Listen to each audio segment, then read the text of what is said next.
ഏകദന്തം മഹാകായം തപ്തകാഞ്ചനസന്നിഭം ലംബോദരം വിശാലാക്ഷം വന്ദേഹം ഗണനായകം.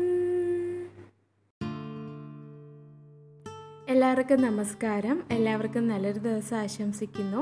ഇന്ന് നമ്മൾ നല്ല നാടൻ പലഹാരമായ ഉണ്ടംപൊരിയാണ് തയ്യാറാക്കാൻ പോകുന്നത്. അപ്പോൾ അതിനായിട്ട് ഇവിടെ ഒരു 350 ഗ്രാം ഗോതമ്പ് മാവ് എടുത്തിട്ടുണ്ട്. ഒരു 200 ഗ്രാം ശർക്കര നന്നായിട്ട് ഉരുക്കിയതിന് ശേഷം അരിച്ചെടുത്തിട്ടുണ്ട്. പിന്നെ ഒരു 4 പാളയംകോടൻ പഴം വേണം. പിന്നെ നമുക്ക് ഒരു 1/2 ടീസ്പൂൺ ജീരകവും പിന്നെ 1/4 ടീസ്പൂൺ സോഡാപ്പൊടിയും 4 ഏലക്ക എടുത്തിട്ടുണ്ട്. അപ്പോൾ ആദ്യം നമുക്ക് ഈ പഴവും ഏലക്കയും ഒരു പകുതിയോളം ശർക്കരപ്പാനിയും കൂടെ ചേർത്തതിന് ശേഷം നന്നായിട്ടൊന്ന് അരച്ചെടുക്കാം.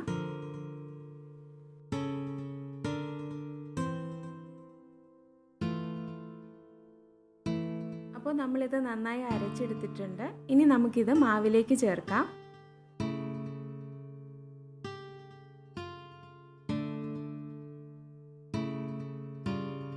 ഇനി നമുക്ക് എടുത്തു വച്ചിരിക്കുന്ന ജീരകവും സോഡാപ്പൊടിയും കൂടെ ചേർത്ത് നന്നായിട്ട് കൈകൊണ്ട് തന്നെ മിക്സ് ചെയ്തെടുക്കാം.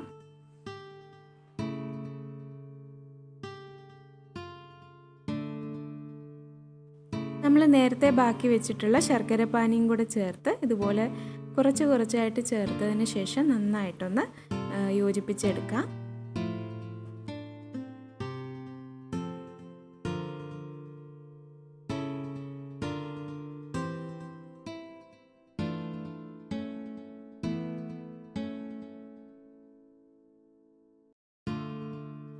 അപ്പോൾ നമ്മൾ മാവ് നന്നായി കുഴച്ചെടുത്തിട്ടുണ്ട്. ഇതിനി 1-2 മണിക്കൂർ റെസ്റ്റ് ചെയ്യാൻ വെക്കണം.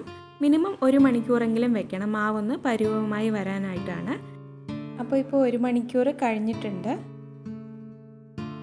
ഇതിനി ഒന്നുകൂടെ നമുക്കൊന്ന് യോജിപ്പിച്ച് കൊടുക്കാം.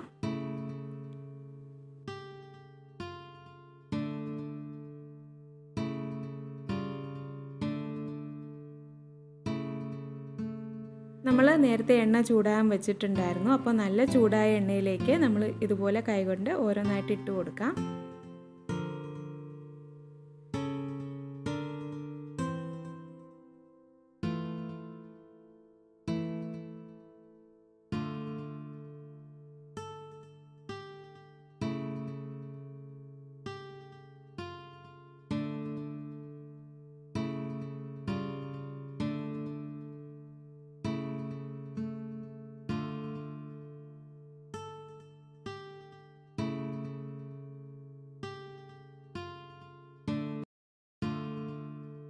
അപ്പോൾ ഒരു ഭാഗം ആയിട്ടുണ്ട്. നമുക്കിനി ഇത് മറിച്ചിട്ട് കൊടുക്കാം.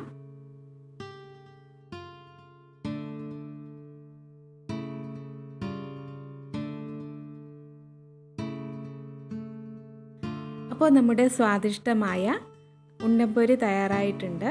പലയിടങ്ങളിലും ഇത് പഴക്കേക്കെന്നും പറയാറുണ്ട്. അപ്പോൾ നിങ്ങൾക്ക് ഈ ഒരു വീഡിയോ ഇഷ്ടമായെന്ന് വിചാരിക്കുന്നു.